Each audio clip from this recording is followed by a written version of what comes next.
Literaturan, fikzioa egitean, bakarrizketa edo hizketaldia erabiltzen dira. Hiztun bakarra edo gehiagoren arteko elkarrizketa izatearen arabera. Metodo dialogikoaren kasuan, lagun arteko hizkerara egokitu behar da pertsonaien eleketa. Era honetan idatzi du Iñaki Segurola idazle azpeitiarrak, Koiteretzia izenburua daraman bere lehen eleberria. Iñaki, zergatik da Koiteretzia eleberri dialogikoa eta ez saiakera? Bueno, saiakera izateko nik uste garbi egon behar duela, ze tesi moduko bat, horlako gai bati buruz, naturala dirudi, saiakera moduan idatzi ezkero, tesi bat plazaratzen duzula, edo ondorio batzu bintzat nahiko garbi izan behar dituzula, baina nik horlakorik zitzaidan gai honi buruz bat ere interesatzen, eta horregatik gauza polifoniko bat, ahots desberdinak eta bizi fase desberdinak, edo toki desberdinetatik ateratako ahotsen bidez jolasori nahi izan dut, ez dakit antzestu da nitza, adierazi, erakutsi.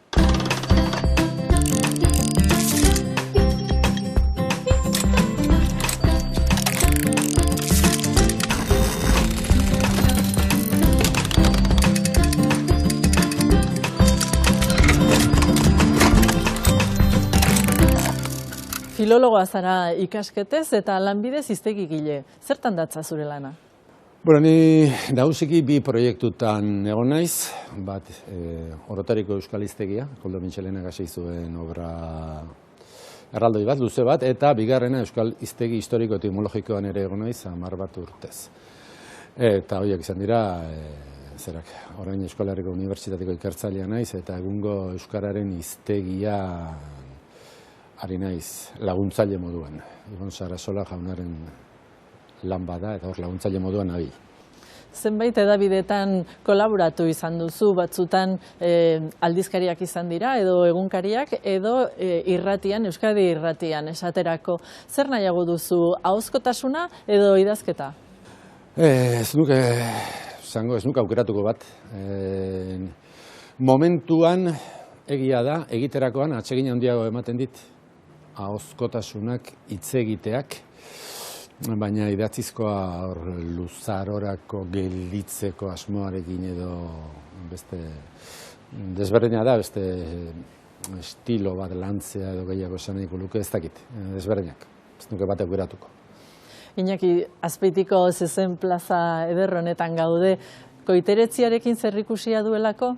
Ez dut uste Koiteretziarekin zer ikusiri dauganik, baizik eta Koiteretziaren egilearekin, hau da, neurekin dauka zer ikusia, eta ni zezen zalea naiz, eta zezen plaza zalea naiz, eta horregatik, umetatik ezagutu dut, plaza hau, gehien bat herri kirolak ikustera etortzen nintzelako, eta oso toki berezia eta maitea dudalako. Konta iguzu nor gerturatuko zaigun solasaldiaren ondarrera?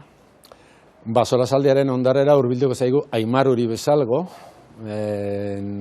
launa, poeta, irratilaria, irratiko gauzak eta podcastak ere egiten dituelako, eta hori izango da, Aimar Uri Bezalgo, oñatiarra.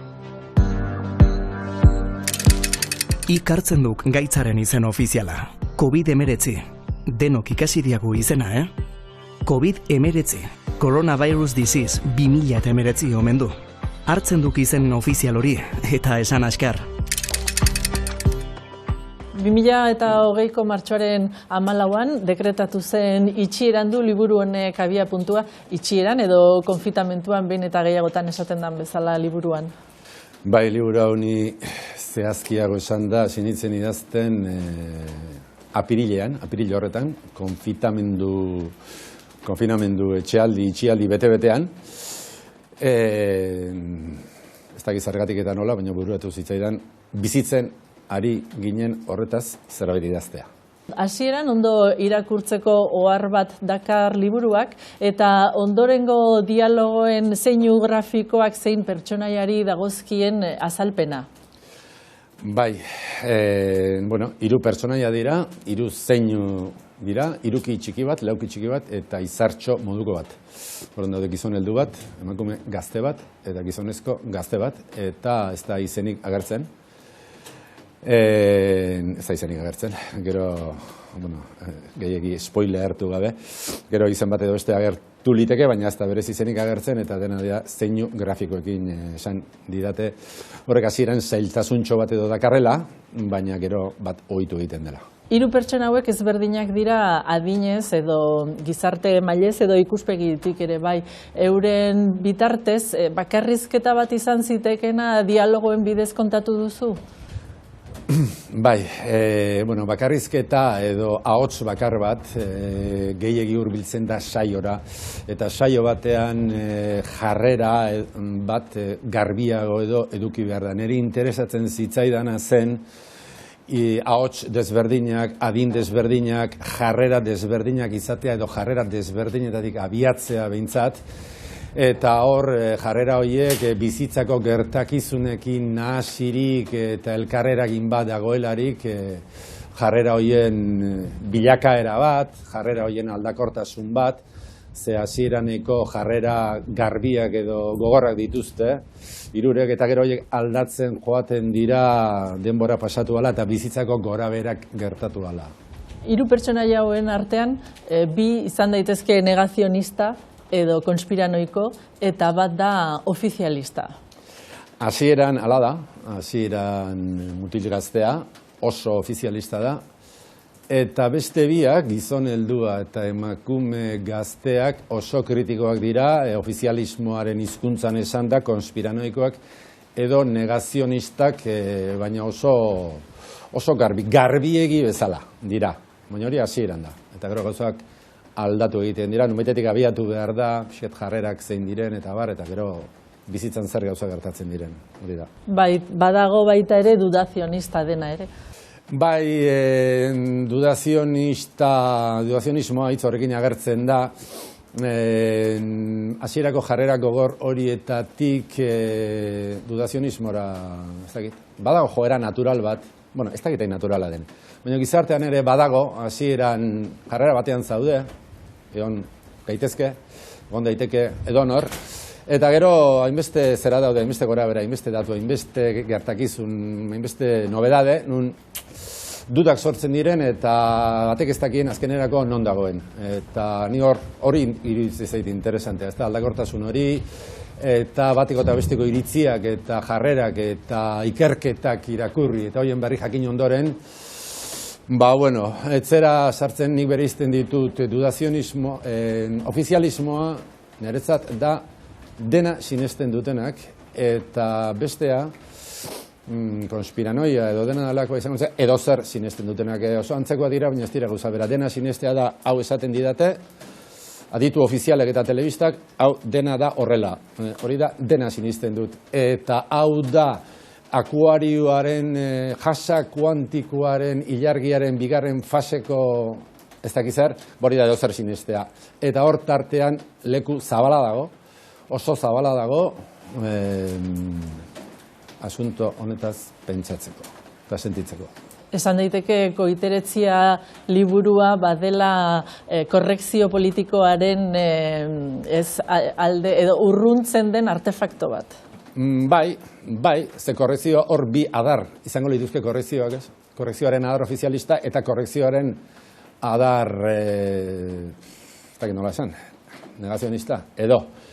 Eta bi korrekzio horietatik aldentzen da nire ustez. Bai, alde hortatik bai.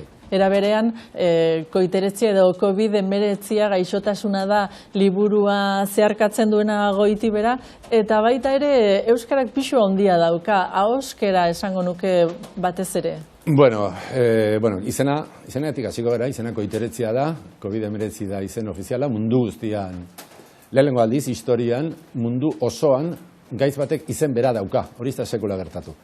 Izena, behintzat, laborategikoa du gaitz honek, edo dena delako honek, batzuen ustez, izana ere bai, hori ez dago garbi. Izena, garbi dago, nik horren kontra egin nahi nion, eta euskal itxurazko, euskal hotseko izen bat jarri nahi nion, eta COVID-19 azkar esan da, koiteretzia ateratzen zitzaidan, niri argitaratzaileak, Jorge Jimenez Bek jaunak, esan zidan berari koitemetzia ateratzen zitzaiola, berandu egizan koiteretziarekin denbora pila bat neraman, eta koiteretziarekin gelditu da. Euskararen kontu hori bai, gustatzen zait. Belarrizko eta hizkuntzarekiko jolas hori gustatzen zait, pentsatzen dut pintore bati koloreakin jolastea gustatzen zaion bezala. Ez dut uste oso gauza desberdina denik. Edo musikari bati hotzekin eta bar, nire hotza hori da, nire koloreak horiek dira, hitzak eta esaldiak dira, eta horiekin jostatzea, batzutan gehitxo ere bai, bizio handi xamara daukat, izjokoekin eta abarrekin, eta bai, batzutan gehitxo bezala da, baina bai hori da nire bizioetako bat. Nik gomendatu nahi dudan liburua Ozuki, La libreria de Mitsuko da, eta Aki Shimazakiren eleberri bat da. Gazteleraz argitaratuta dago, Nordika argitaletxeak argitaratu zuen, gaur egun ez dago eskeratuta, baina pentsatzen dut hemengo argitaletxeren bat animatzen bada, oso ideia ona izango dela. Ozuki, La libreria de Mitsuko itxuraz behintzat liburu simplea da, idazkera oso erresa delako, oso arina, baina pentsatzen dut gai sakonak planteatzen dituela. Esan daiteke amatasunaren inguruko liburua dela, baina beste gai asko ere planteatzen ditu, eta azkenean bizitzaren zentzuaren inguruko liburua da. Naiz eta alderdi filosofiko hori oso era apalean planteatzen duen. Pentsatzen dut liburua oso gomendagarria dela mota askotako irakurleentzat, eta benetan liburu ederra iruditzen zait, eta hunkigarria. Hiru pertsonaien artean elkar entzuten egiten diote, eta gaur egun zaila iruditzen zaidan ariketa da hori.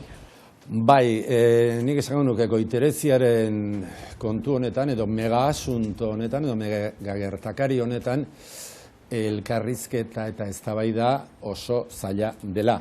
Oso zaila dela, ofizialismoari begiratzen baldin badiogu, jarrera bakar bat agertzen da nagusiki edabideetan. Ez dago eztabaida zientifikorik, dago zientzia ofizial bat, ni zientzia ministeriala deitzen dudan, horren ahotsa besterik ez dago. Beste ertzera joaten baldin bagara, kontuz ofizialismoarekin ze ikusia duen zerbait ateratzen baldin baduzu, ze saldua edo ez dakiz zer izango zaren. Orduan, bakoitzak dauka bere hildoa bezala, niretzat bat ere gustatzen, nire hildoa, eta hildo horretan kabitzen naiz eta renditzen naiz, eta hildo horretatik kanpora dagoena ez dut entzun ere egiten.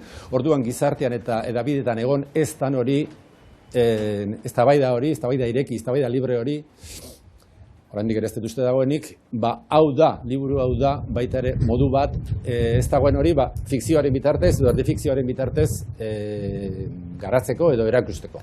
Eztabaida libre bat edo posible dela. Eta hausnarketa guzti honetan txirikordatzen dituzu filosofoak eta euren ideiak.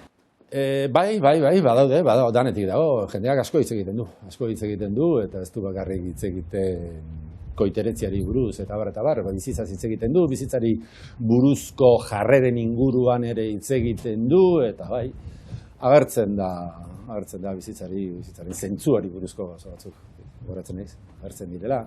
Nola egin duzu idaztean, pertsonaien artean ez galtzeko, zein izan da idazketa prozesua?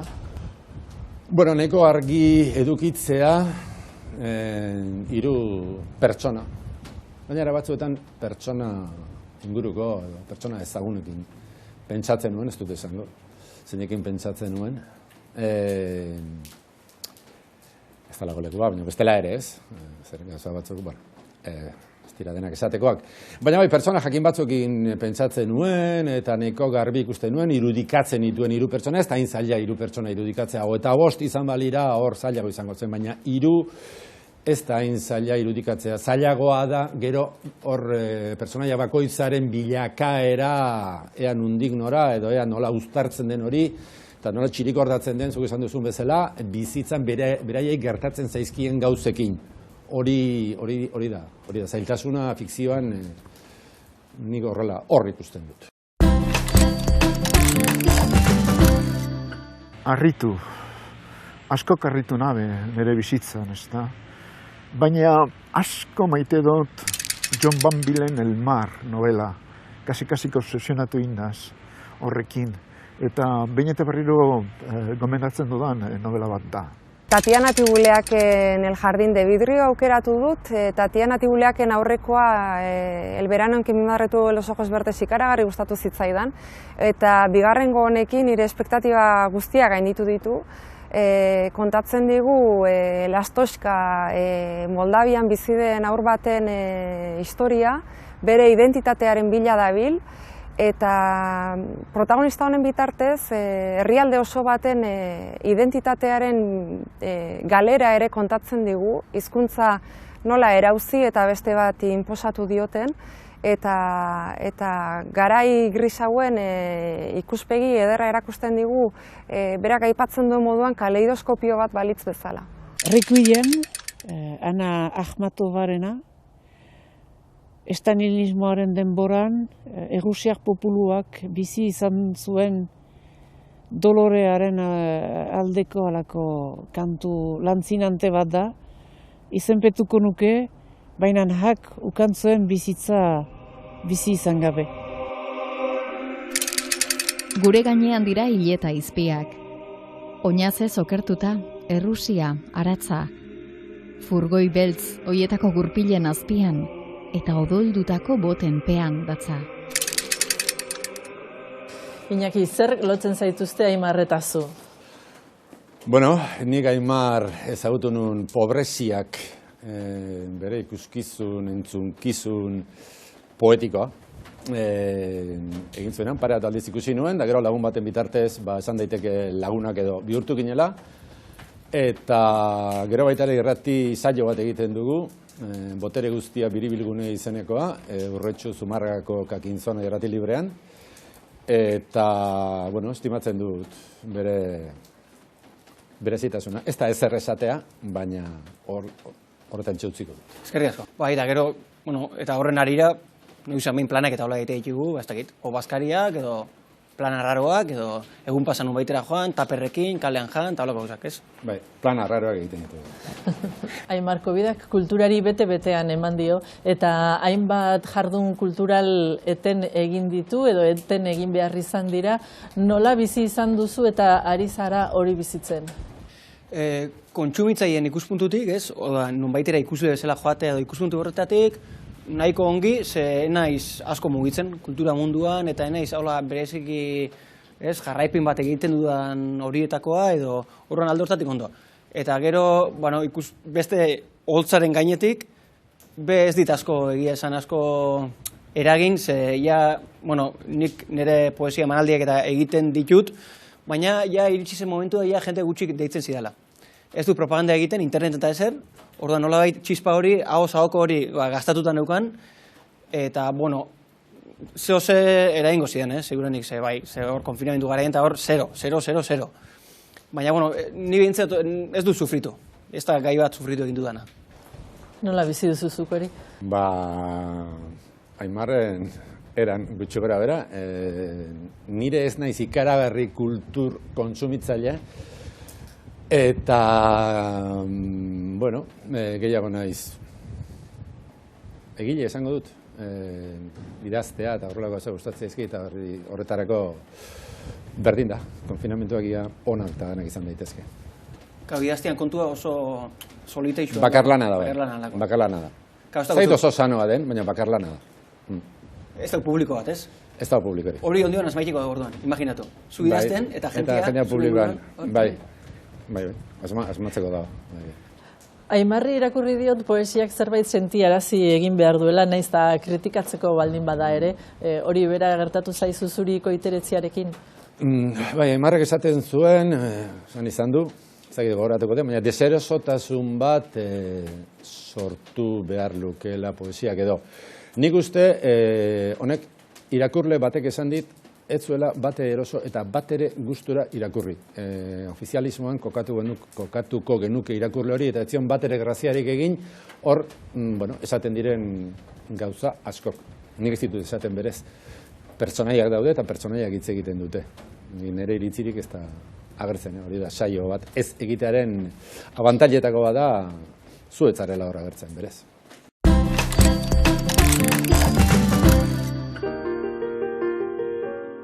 Ez zaizkit gauak gustatzen. Goizak gustatzen zaizkit, kafesnea eta argia.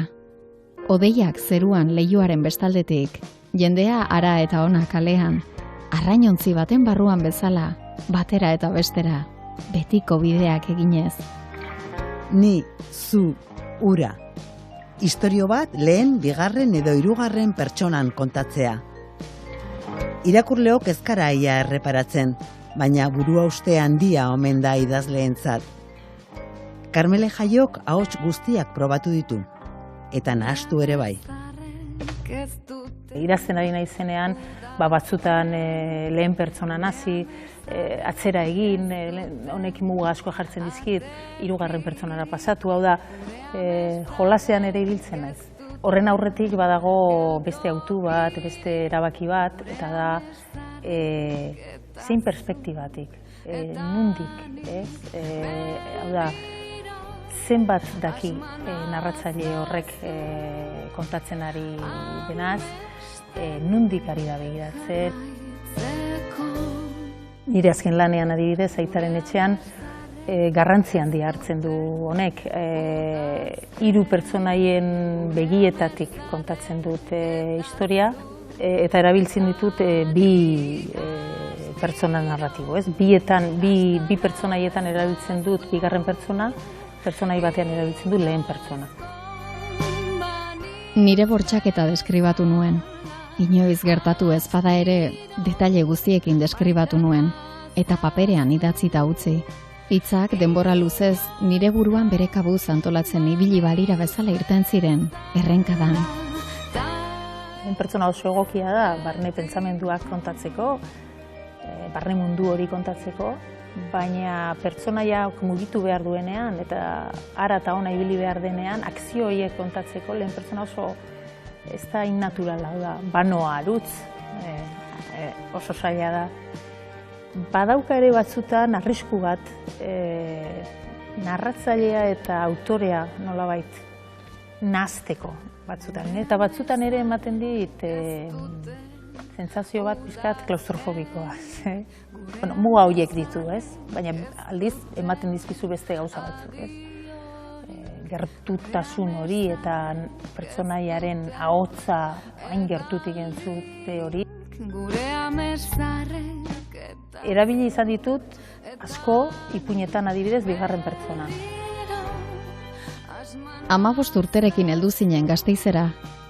Zurekin batera hasi da hiria ordutik. Zabaldu eginda, tinta orbana paperean bezala. Eskua bekokian jarrita, minutu batzuk egin dituzu gurasoen etxea bilatzen. San Pedro Elizako dorreak lagundu dizu aurkitzen. Ezakit den kontzientziaren ahotsa edo kanpo begirada bat, nik uste dut guk askotan geure buruarekin hitz egiten dugunean erabiltzen dugula bigarren pertsona, ez? Esaten dugula, zergatik ez diozu esan, zergatik egin duzu hori, egiten dugu bigarren pertsona hori, ez? Amaren eskuak dago 3. pertsonan kontatuta, baina beti erabili izan dudanean 3. pertsona izan da, 3. pertsona bat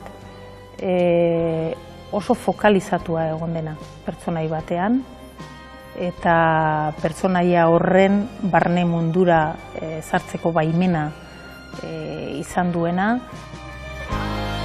Bizitza osoa korrika egin duela pentsatu du. Gauzak gertatu diren momentuan ez dituela bizi izan.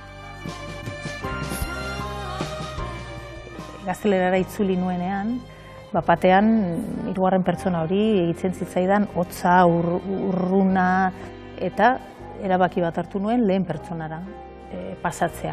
Beraz, hizkuntzak ere eragina du, baina batez ere zer kontatu nahi duzun, eta ze begirada eman nahi diozun, hori funtsezkoa da pertsona narratibo hori aukeratzerakoan. Nolakoa izan da zure esperientzia liburu hau irakurtzean, Aimar? Ez da izan adjetibo jarri, ondo pasatu dut, oso ondo pasatu dut. Disfrutatu egin dut, egia da enaizela oso eleberriak irakurtzekoa, eta orduan da hori aspaldian ia ezer neukan irakurrita eleberri aldetik, saiakerak irakurtze ditutelako, eta orduan alde batetik hori, eta beste alde batetik eleberri oso arraroa dela, oso arraroa nahi dut esan eleberri dialogikoa da, eta horlakorik eneukan inoiz irakurrita, eta orduan netza izan da zoze ezberdina, ondo onda, berezia. Gero, eleberriak ertz asko ditu, ez dakit. Eduki aldetik oso interesgarria, ze hori hirun arteko elkarrizketa, bakoitza behan eritziak, eta hor ideia ezberdinak, eta gai ezberdina daude. Dago ezagutza, zientzia, generoen kontuak, daneti dago. Eta ez dakit, bai, ondo pasatut. Eskerrik asko Iñaki. Ez horregatik, Aimar. Dokumentazio lana ere badago. Dokumentazio lana handia dago. Hor, asko irakurri behar da. Behalde bateko, besteko, zientzia ofiziala, ez ofiziala jarrera desberdinak, bai, asko irakurri behar izan dut. Bai, hori gartzen zen. Igartzen zen, ze askotan erreferentziak eta jartzen zen nituen, ez dakiz zeinak, ez dakiz esan dut, ez dakiz teoria eta holako gauzak. Bai, artikuluak, gaur egonien zarean, oso eskura daude gauzak, horreztu zanei nik artikulu askotan, trampa egiten data abstraktak eta artikuluen abstraktak eta ondorioak irakurritare gauze asko atera daitezke. Bai, zentzu horretan, aportatu dinei liburuak, ze nik justu hartu duen jarrera, gai honekiko izan da, SRS informatzea. Ze ikusten nuen hain gai potoloa zela, asko inbertitu beharko nuela, benetan informatuta egoteko orduan zenuen, bale, ezer. Eta orduan, hau da nola baiteko, ez dakit sintesi bat, baina, pintzelkada ezberdinak ditu, ez dakit zuri inoiz okurritu zaizun, hau etorkizunen aldala izan gaur egungo egoera honen testikantza antzako zehoze edo liburua bera? Ez, baina, pentsatzen jarrita, bai, hau da, bizitzen ari ginen bitartean, bizitzen ari ginenari buruzko edo bizitzen ari ginen egoera hortan girotutako eleberri bat, eleberri dialogiko bat. Orduan, bai, adibidez, ez gera gogoratu ere egiten, zertzen konfinamentuarekin bai, gero deseskaladaren fase desberdinak, gero aurreneko udako ez festak, ez jaiak, gero ez dakizer, gero, hemen daude danak, 2020ko martxo apiriletik 2021ko negu bukaera udaberri hasi arte. Hor gelditzen da. Nik 10 urtera, matematik hartzen baldin badu, irakurtzen baldin badu, hau bizi genuen, hemen dago. Aimar, identifikatu zara personaiaren batekin? Bai, identifikatu naiz gazte ofizialista, ez ni berez ofizialista kontsidatzen naizelako, baina nire iragana oso buru karratua zen, eta bere simbolitoa zen karratua. Horren da, ostra, nik hemendik badu zerbait, baina, oso azaletik, ez? Ez da, gero mutila bai eta gaztea. Eta orduan, bai. Baina, egia esan, eta bakitzu zerrek adirazten duen identifikatzen ditzela, pertsonaia horrek azarrarez egiten ninduen. Ez zaitzen bate gustatzen, ofizialismo, naskagarri hori, egiten nuen. Eta hori da, igual espilu efektua, nibe, igual hortik zerroze baukat. Behelaino gozo eta eroan galduta ibili naiz Enrique Villamatesen liburu horekin. Literaturaz jolasten duen proposamen artistiko bat. Zer da idaztea, zertarako idatzi eta nola idatzi. Modu horretako galderak erantzun nahian ibiliko da autorea kontakizunak irauten duen bitartean. Axola izan gabe zer den egia, zer den gezurra, zer den benetako erantzuna, zer den erantzun okerra, zer gertatuko den bukaeraraino katigatuta eramango gaituen kontakizun eder batekin. Protagonista Simon Schneider da. Simon Schneider. Itzultzaileentzat aurre lanak egiten dituen sortzailea. Bere anaiarentzat biltzen ditu batez ere aipuak. Ustez, 20 urte ezkutuan daramatzan eta nazioartean sona handia duen bere anaiarentzat. Urtean 2 ordainsari txiki jasotzearen trukean. Itsas labar baten ertzean bizi da Simon Schneider. Erortzear dagoen etxe batean bakarrik. Eta bere anai famatuarekin elkartuko da Bartzelonan, hainbeste urtetan elkar ikusi gabe egon ondoren. Bartzelonan bai, erreferenduna egin zuten urri bero hartan, poliziaren helikopteroz hartutako Bartzelona apokaliptiko hartan. Paris no se acaba nunca irakurri eta txundituta utzi ninduen Enrique Vilamatazek. Dietario voluble behin eta berriz irakurtzekoa iruditu zitzaidan. Badira, bere liburuak irakurtzen hasi eta bidean utzi ditudanak ere, baina kandu honek, behelaino honek, harrapatuta utzi nau. Zer idazten gozatu duzu gehien, Iñaki? Zerekin gozatu gehien. Ez dakit, baina bai, esan dezaket zerekin ez dudan gozatu. Hori oso garbi daukat. Eta da, atal bakoitzean, hasieran realismo pixkat nola eman behar zaion, kaixo, arratsaldean eta nondizatoz eta ez dakizar eta bakizar hori desgogara idatzi nuen. Eta bakarren batek esan izan dit, hori astuna egiten dela eta sobran bezala dagoela, eta uste dut antzeman egiten dela gogorik gabe idatzen dituela gauza horiek. Baina iruditzen zitzaidan, realismo bat eman behar zitzaiola, eta topo egiten dugu ekoguneko, ekodendako hilaran, eta ez dakin nun, eta diosal batzuk eta zer batzuk behar direla. Hori ez nuen gustora idatzea adibidez. Zer gustorena ez nuke esaten jakingo, ez dakit. Lehen euskara aipatu dugu eta hiztegigile eta filologoa zarenez, nola ikusten duzu euskararen etorkizuna? Bueno, lehen Aimarrek esan duen bezala, ez dakizaran etorkizuna 5 urte, 10 urte, 200 urte, 1000 urte, ez naiz iristen. Pentsa, ez dakit honen etorkizuna bizitzen ari garen gertakari pandemiko honen etorkizuna ez diotan antzematen nondik nora joango den, idearik ere, ez bukatuko den ere, ez noiz bukatuko den ere, mundu aldatuko den, betiko geldituko diren gauza batzuk, ez diotan antzematen etorkizunari. Ez dakit, orduan euskararen ari ere ez diotan antzematen, ez dakit, ez naiz gai esateko. Nahiko nuke etorkizuna luzea eta politia eta ederra eta zoragarri izatea. Album ilustratu honek aktore izan nahi zuen emakume baten istorioa kontatzen du, zeina bizitzaren goraberak medio etzen profesionala izatera iritsi. Protagonista egilearen ama bera da, eta Iker Oruberen ilustrazioek bikain biribiltzen dute antzestoki giroa. Alda Merini eta St. John Peirce 20. mendeko poeten olerki aukeratuak dira, munduko poesia kaierak bildumara ailegatu diren aleberriak, Aiora Enparantza Armentia eta Santi Leonek itzuliak. Egilearen Balkanetako gerra krimenak ikertzeko gogo handu abiapuntua saiakera literario honek, eta testuinguru horretan egin du Drakulikek indarkeriari buruzko bere gogoeta. Euskarara Amaia Apalauzak ekarria. Epilogo moduan, esango nuke koiteretzia, eleberria gertatzen den garaia bukatu ondoren, hau da 2021eko nebu bukaera udaberria hasieraz geroztik, ze berritasun edo gertatu diren, ezta? Koiteretziaren gertakari, mundu mailako gertakari honetan. Eta gehien bat azpimarratuko nuke, txertaketaren aurrerapena, eta bereziki inork espero etzuena, oso jende gutxik espero etzuena zen COVID ziurtagiria edo pasaportea deitzen diotena. Ofizialismoarentzat beharrezko neurria, jende kritikoarentzat pasaporte nazia deitu izan zaio. Eta, hori iruditzen zait, luzakizun bat edo epilogo bat beharko balu liburu honek, hor ikusiko nuke epilogo horren muina edo.